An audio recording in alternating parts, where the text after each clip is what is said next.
Now, if a face can tell a story, then hooking a sheep's face to an app will tell farmers thousands of kilobytes worth of data from their flock's background. What are we talking about? Well, an app developed by 4 St Paul's Collegiate agribusiness girls. And this app will help manage sheep smarter in years to come. This is with a technology known as facial recognition. It has earned them an inaugural Innovation Award. And this was with Blinc's Innovation Awards here at Lincoln in collaboration with Farmers Weekly. Richard Rennie spoke to the team about Ewe-nique. Get it, Joel? For the Farmers Weekly and Blinc Innovation. And joining us now from St Paul's is the girls. Good evening, girls. How are you? Now, Molly, I understand this innovation came from a conversation with your family. How did it all come about? I mean, it seems quite far-fetched from where we are today. Well, we're talking about scanning and how you mark the sheep after scanning and how it kind of ruins the wool quality, and we were trying to think of a way to not mark the sheep, and we kind of got a facial recognition, and then we had chat and we realised that it was already a technology, but we're like, well, we actually could build off that and create like an app, if that makes sense. So now, Libby, when you went and looked into facial recognition as a technology that already exists, did you find anything that already exists with livestock? Yeah, well, there was so I've got a sheep recognition down in Dunedin where they're doing that, and then there's also over in America they have cows that are using that technology, and yeah, so we thought that we could. So, Libby, I'll ask this to you again. So when you were sort of looking into this, I know our audience will be wondering, don't all sheep look the same? Yeah, they do. I guess it's something for Iris Data Science because we didn't make that technology. We're just kind of building off their idea. So we don't really understand how that all works. But our innovation is the app and creating a platform where all the information is going to be held. Yeah. Lucy, now can you tell us a little bit more about the opportunities for farmers to be able to use the app that you have created? And also, was this part of a school project or was it specifically for this awards?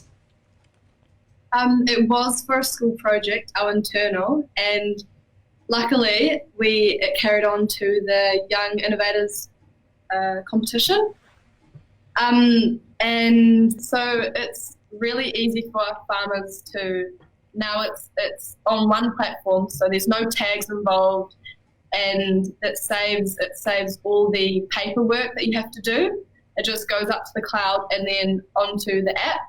So that makes it really easy to access, well, wherever you are really.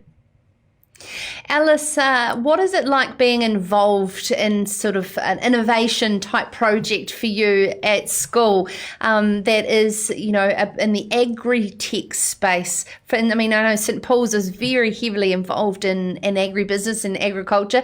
Does it mean that you have future aspirations in this type of area? I think for me, like an innovation, like behind the scenes, there was quite a lot more than I expected there to be. And definitely with the agricultural background that I have personally, I think it could lead me further into an agricultural pathway. Yeah. Molly, are you involved in agriculture, having the conversations with your family, with your dad and your granddad? I mean, this must blow their mind and how far things have come. Yeah, I guess it probably has. I guess so.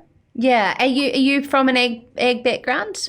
Yeah, sorry, yeah. My parents are sheep and beef farmers in the King country, and then like my grandparents farm and my aunties and uncles and stuff. So, yeah. Awesome. Libby, what about you? Does it excite you about possibilities of a career in the agri-tech space, since you're heavily involved in the app part, I understand, the development of it? Yeah, it's kind of exciting, I guess, because the world is changing, so got to keep up in the technology. I think that farming is kind of lacking in technology, so it's quite exciting. And yeah, good to see where it may go. Yeah. Lucy, just lastly, we talk a lot on Sarah's Country about how we get young people to be interested in joining the sector. St Paul's, as we just said, is a huge supporter of showcasing potential careers. What do you think we could do around the country to open the minds and eyes of young people to the lucrative careers and opportunities there are? I definitely think having agribusiness as a subject is really helpful, especially coming from a school that doesn't have an agribusiness class, and I come from a farm, so coming to St Paul's was really a great opportunity for me to thrive in something that I really love doing. That's a wonderful girls from St Paul's Collegiate, Lucy Fullerton-Smith, Libby Deadman, Alice Watson and Molly Nelson, of course with the project Ewe-nique Recognition, and of course facial recognition for sheep. It is coming your way. This is Sarah's Country.